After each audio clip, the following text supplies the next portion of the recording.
Hey everybody, I'm Evan, and today I'll show you a game that you have probably never heard of.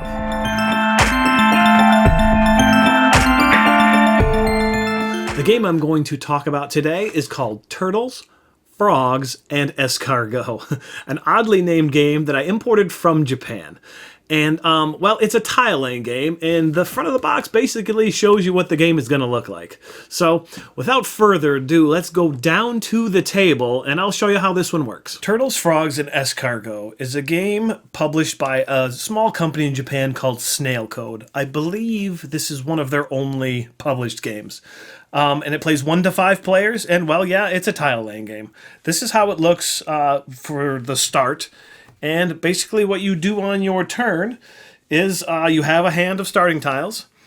And like any tile-laying game, you have to match terrain types when you're placing your tiles.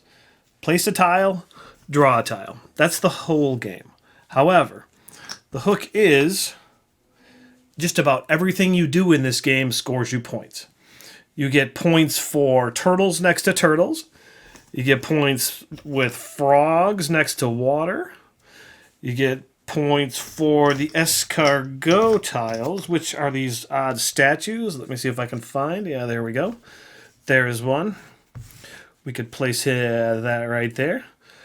You get points for when you place a tile, and you can touch 3 tiles when you place it, which is not always the easiest thing to do, but there we go. That would be points. And there's also some railroads here. Yeah, you also get points for connecting railroads, which I believe is a mini expansion, but there's no reason not to use it when you're playing the game.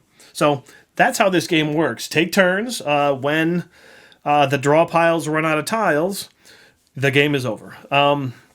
Also, however, everyone gets these little fence pieces, which allow you to break a placement rule if you need to. And if you don't use your fences, well, guess what? They're points at the end of the game. Of course they are. And in addition to this, there are goal cards. There are public and private goal cards. Some of them get points at the end of the game.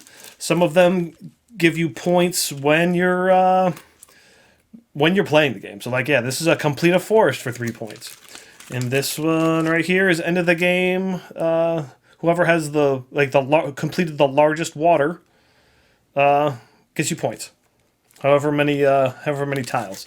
So yeah, it's a pretty simple game, but there are just points everywhere in this game. And if you like tile laying games like I do, it's a lot of fun just to line everything up and make everything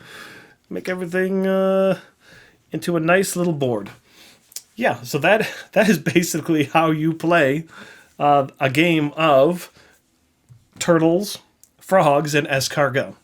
I almost forgot what the name of this game was, but let's go back up top and we'll talk about it a little bit more. And that wraps up Turtles, Frogs, and Escargot. It's a pretty simple tile-laying game, and it is definitely the most point salad-y of all point salad type tile-laying games that I've ever seen in my life. There's points everywhere. So many points. So anyway, I ordered this from Amazon Japan a couple of years ago. And, of course, when I opened up the rule book, not a bit of English in there.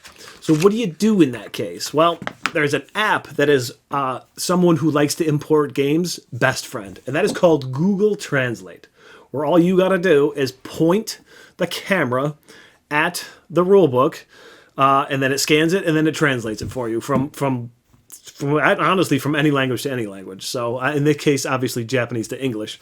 And then what I did is I went through and I made some notes, wrote them down, how to play the game, and I sleeved all the cards and put Post-it notes in there so I knew what all of them did. And pretty simple, right? It allowed me to play a game that I may not normally have been able to play due to the language barrier. Yeah, so if you're looking for a copy of this game, like I said, I got mine on Amazon Japan. However, I don't think it's either out of print or they just don't have copies available on there anymore. But you're in luck. If you really want this game, there is a reasonably priced copy on the Board Game Geek Marketplace. So someone is selling one, yeah, if you want to go snag it up. Well, I guess that about wraps it up, and hope everyone has a fantastic tea time, and we'll see you next time. Bye, everybody.